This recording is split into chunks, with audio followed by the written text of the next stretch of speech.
So I woke up this morning to a ton of messages in my VIP group Discord, and I knew one of two things was happening. Either the market was up huge, we're having a massive green day, or the market is down huge and we're having a massive red day. So then I checked my stocks pre-market, and holy crap, this gave me feelings from March 2020, and I bet I'm not alone.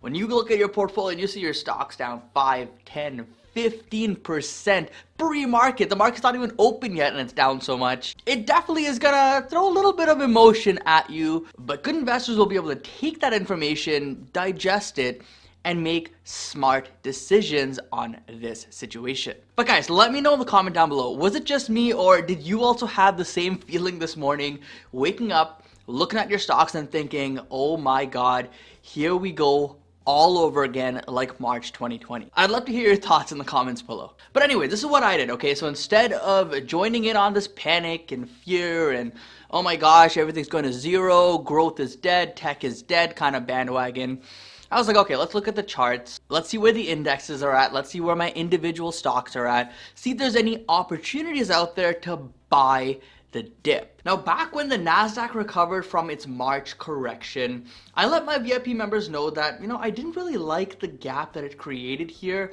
It ran up too far, too fast from this dip. And I did mention to keep a close eye on the market because we could possibly come down in the following weeks or months to fill this gap. Then this morning when I looked at the moving averages for the Qs, I let my members know that we're opening right at the 100 moving average, which would also correspond to a gap fill. So this is a good sign. A gap fill is usually a bullish sign if the general trend is up.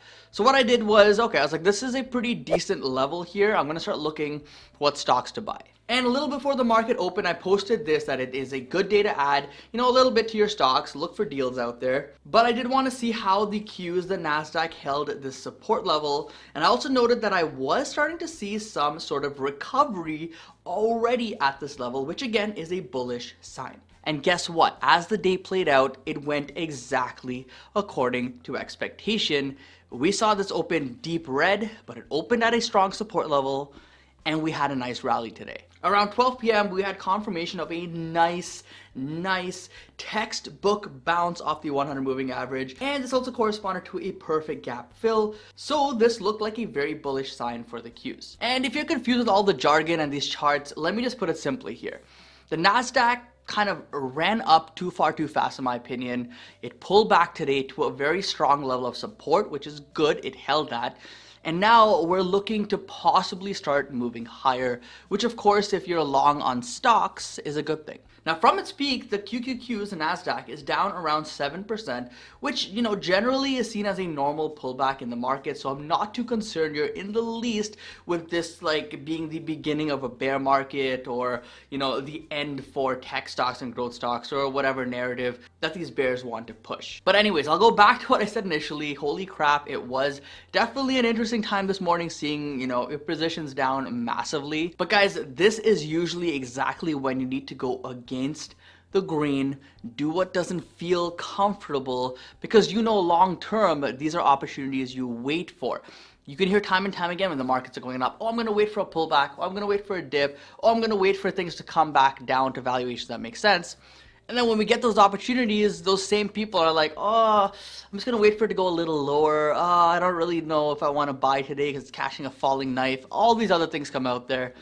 Those people probably never end up buying. They just wait and wait and wait, and you miss out on massive opportunities. You should be using days like today, dips like this morning, to build your positions stronger. Pick your highest conviction stocks. Look for ones that are super sold off and just buy it. That's what I do. It's not financial advice. It's just what I personally do. And I've seen tremendous success over the years sticking to this simple strategy on strong businesses. As long as you see a future for this business to be strong, you think it's going to be a bigger business, more profitable business in the future, any dips in the market, especially significant ones, are buying opportunities. And guys, on days like this, it truly does help to have some sort of community, some sort of base to go back to discuss with each other, see what's going on, and help each other look for opportunities out there, because you're not going to be able to catch every single opportunity. But in our Discord, our VIP group, we do have a ton of members They're always looking for deals, always looking for opportunities, and this helps the whole community grow. And a lot of us did buy the dip this morning. You know the famous saying, right? Buy when others are fearful. That was this morning. I'm definitely feeling like this morning there was a lot of fear. So anyways, if you want to be part of that Discord group, guys, link description down below and pin comment as well. So now the question, of course, is, what's happened has happened. Where do we go from here? Are we out of the woods? Are we going to start making new highs here on the NASDAQ? Are our beloved tech stocks, growth stocks going to recover? Personally, I think that we're heading in that direction, but we're still not confirmed. We still need some more confirmation before that looks like more of a certainty. As of today, investors are fairly neutral with everything going on in the market, and this tells me that we're neither bearish nor bullish really when it comes to the broader market. And the reason that this is the case is because while our favorite tech stocks are massively down, the traditional value stocks, your McDonald's, Johnson & Johnson, your Pepsi's, these stocks are pushing highs. They're pretty much at their all-time highs. They're holding up really well. And if there's one thing I've learned during this time frame, it's that having a diversified portfolio can save you a lot of stress. Now, I know that many of you watching do not have diversified portfolios. You're heavily skewed towards growth stocks, tech stocks, speculative stocks, and you've definitely felt the brunt of it over the last few weeks.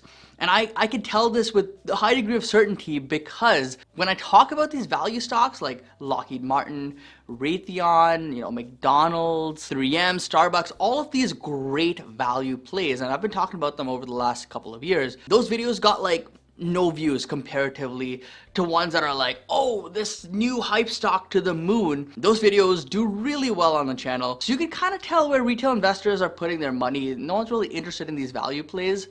And now in 2021, it's actually coming back to bite us. So if there's anything you learn out of this whole saga here, the stock market is just a huge learning lesson in my opinion. If there's anything you take away from this, just remember that diversification is great to have in your portfolio. I personally have seen the benefit of this firsthand.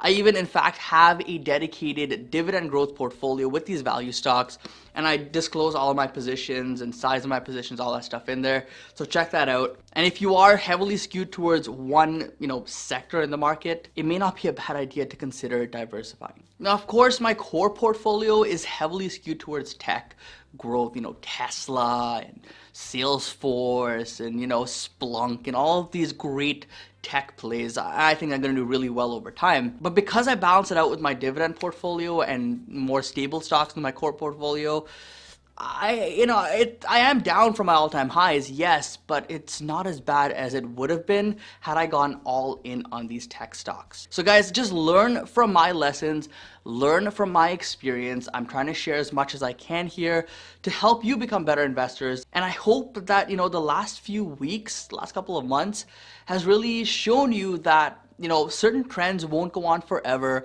Speculation won't go on forever. There's periods in time that the market rewards those kind of stocks, but 2021 is not that time. But anyways, in terms of our outlook now going forward, here's what I see. On the Qs, we have, first off, filled the gap.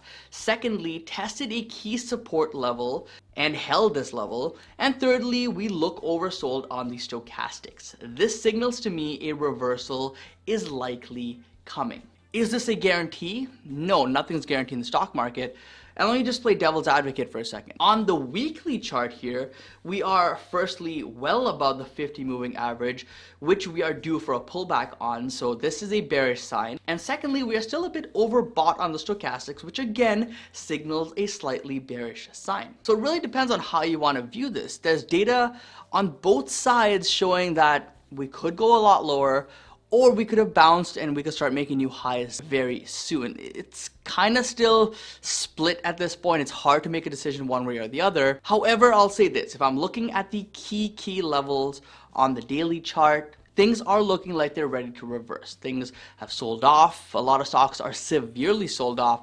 So, worst case, we get some sort of relief rally, at least for like a few days, maybe a few weeks, and then maybe we dump off a little more. We'll see. But to continue selling off this drastically for the next few weeks and months, I don't know, could happen.